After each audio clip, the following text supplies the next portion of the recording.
Well, hi everybody. Sorry we're not together today. Thank you for taking the time to watch this quick recording so that we can get you introduced to the Articles of Confederation. Today you'll be learning about the Articles of Confederation to determine pros and cons so that you can draw conclusions about the effectiveness of the Articles of Confederation as the basis for the U.S. government. This is an introduction, and you will continue this as you work tomorrow in lesson 2.06. So just know that. Also, reminder, today is October 1st, so if you have not yet downloaded the October monthly assignment calendar and you would like to see all of the month's plan and due dates and graded work, then you will want to go to the modules and specifically the course materials. Click on calendars and then click on the October icon, and you will be able to see and download that calendar. If that's confusing or overwhelming for you, it's not required, so you don't have to do it. Just if you want to. You have a quiz last week, 2.02. If you haven't done it, you want to get that done as soon as possible. And then yesterday you had the 2.04 quiz, which covered lessons 2.03 and 2.04. So make sure you're keeping up pace with the class. If you run into problems or you have questions, feel free to reach out and I will be happy to help you. Remember in your lesson introductions that you have the lesson objectives. We talked about these lesson objectives as being the cheat sheet for what you should know and what you could be tested on in your quizzes after finishing this lesson. So today we're going to focus on an introduction to the first 4 objectives of lesson 2.06, which are identifying the Articles of Confederation, identifying their strengths and weakness and analyzing them, and identifying examples of accomplishments and failures with the Articles of Confederation. We're going to do that in kind of a different way we haven't done before. We're going to watch a quick video clip. It's not the entire video. It's just going to be about the first 4.5 minutes of the Constitution video, which is put on by Crash Course. John Green is the narrator of the U.S. Crash Course series, and I like to use these clips because I think he does a really nice job of giving you important information. He's interesting and really knowledgeable on the topic. He's a little bit funny too, if you like his sense of humor. He does talk super fast, so if you haven't watched these before, you have to be prepared to listen really quickly. The good news is this is a recorded session, so you can pause it or rewind it as you need to make sure you get what you need from the material. So I'm going to tell you, in this clip, I want you to pay special attention to the powers the federal government had and did not have, how many states had to agree in order to pass a law, and what were some of the accomplishments and failures that were discussed in the video for the central government.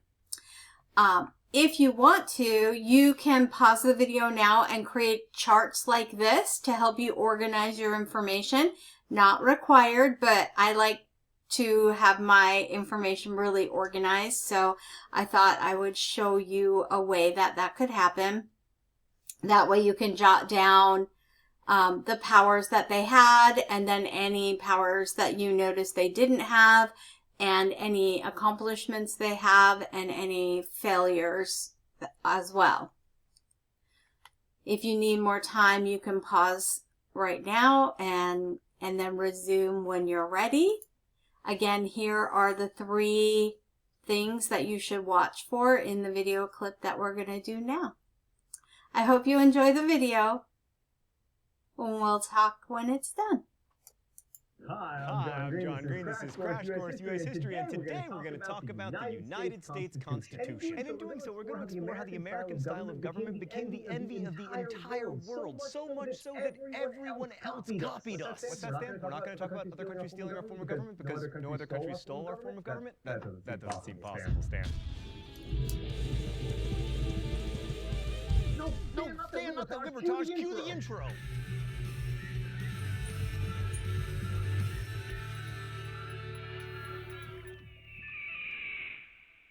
So today we're going to learn why the green areas of not America didn't copy us. All right, so as Americans may dimly remember from history classes, the constitutional system we've been living under since 1788, the year of the first presidential election, was not the original American government. The first government set up by the Continental Congress was called the Articles of Confederation, and it was, in a word, bad. In two words, it was not good, which is why it only lasted 10 years. The problem with the Confederation is that it wasn't so much a framework for a national government as it was a firm league of friendship, which unfortunately only sounds like a team of Care Bear superheroes. The Articles set up a government that consisted of a one-house body of delegates, with each state having a single vote, who, acting collectively, could make decisions on certain issues that affected all the states. There was no president and no judiciary. You can try to tell me that John Hanson, the president of the Congress, was the first American president, but it's just not true. Any decision required 9 of the 13 congressional votes, which pretty much guaranteed that no decisions would ever be made. Supermajorities, always so efficient. But besides the 2/3 requirement, the Congress was very limited in what it could actually do. The government could declare war, conduct foreign affairs, and make treaties. Basically the stuff you need to do to go to war with England. It could coin money, but it couldn't collect taxes. That was left to the states. So if you needed money to, say, go to war with Britain, you had to ask the states politely. The Articles could be amended, but that required a unanimous vote, so 0 amendments were ever passed. The government was deliberately weak, which followed logically from Americans' fear of tyrannical governments taxing them and quartering soldiers in their houses and so on. But here's the thing, weak government is like non-alcoholic beer. It's useless. That said, the Articles government did accomplish a couple things. First, it won the war, so yay! Unless you were a slave or a Native American, in which case, you know, probable boo. Second, the government developed rules for dealing with one of the most persistent problems facing the new nation, Ohio, which was called the Northwest, presumably because it is north and west of Virginia.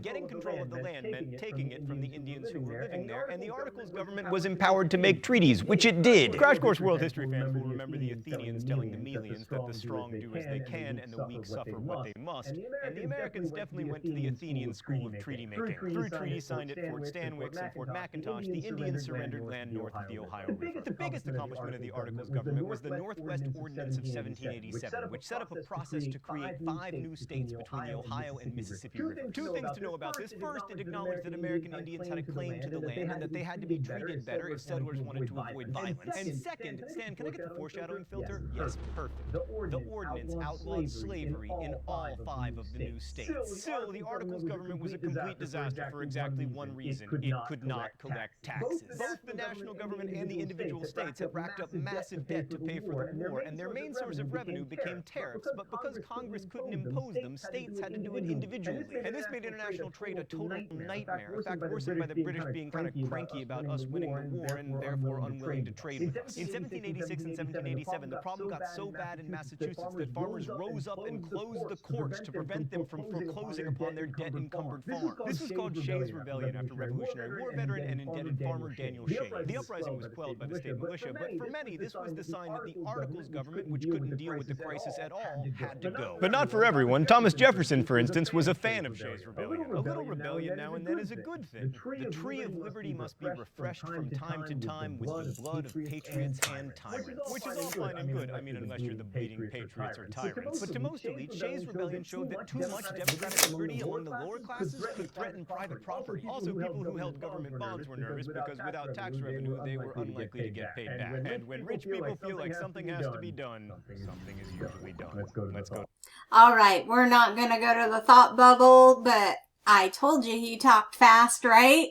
Hopefully you were able to take some notes on the 3 main topics. We'll talk about the middle one, the second one, how many states had to agree in order to pass a law. Hopefully you got that it was 9 states out of the 13. It was a supermajority, 2/3 vote required to enact a new law. This is very difficult to get, and so nothing ever happened. It basically ensured that no laws were passed. In terms of the other two, we'll go to the powers the federal government had. Hopefully you got declare war. This was important because they wanted to fight Great Britain, right? They could conduct foreign affairs, which means they could talk to other countries, and they could make treaties.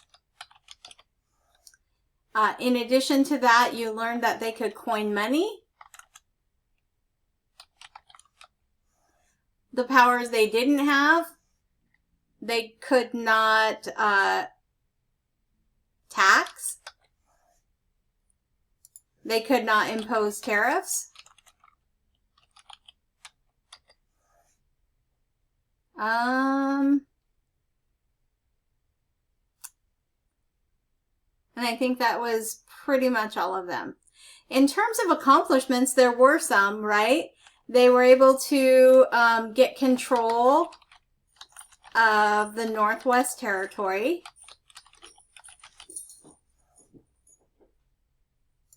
They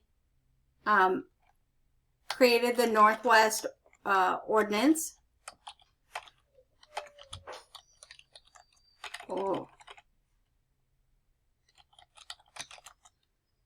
Of 1787.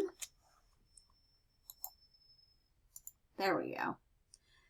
Which created 5 new states. And those were free states. No slavery. Which was a good thing, right? In terms of failures, we have the Shays Rebellion crisis, right? We also have the fact that it couldn't collect money, right? No revenue. And it had to rely on the states.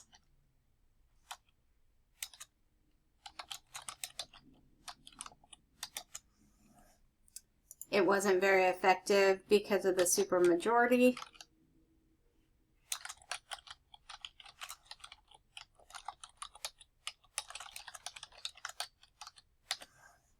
And those are just some. You may have gotten ones that I did not include. Maybe you can grab some that I got that you didn't. But that is an introduction to the accomplishments, the failures, and the powers of the Articles of Confederation. So hopefully, after watching this recording and the John Green video, you can draw some conclusions about whether you think the Articles of Confederation were effective or whether you think the Articles of Confederation were not effective as the basis for our new form of government in the United States. Knowing that tomorrow, when you do lesson 2.06, you'll get even more information. So with that, if you have questions, if you are behind, if you are confused, if you don't know where to navigate, whatever it is, if you have a question and if you need help, please reach out to me. I truly do love hearing from you and I love helping you. You're never interrupting me.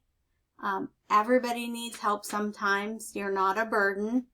And remember, it's literally my job to help you be successful in this class. So with that, I hope that you have a great rest of the week, you guys, and we'll see you in live class next Monday. Bye.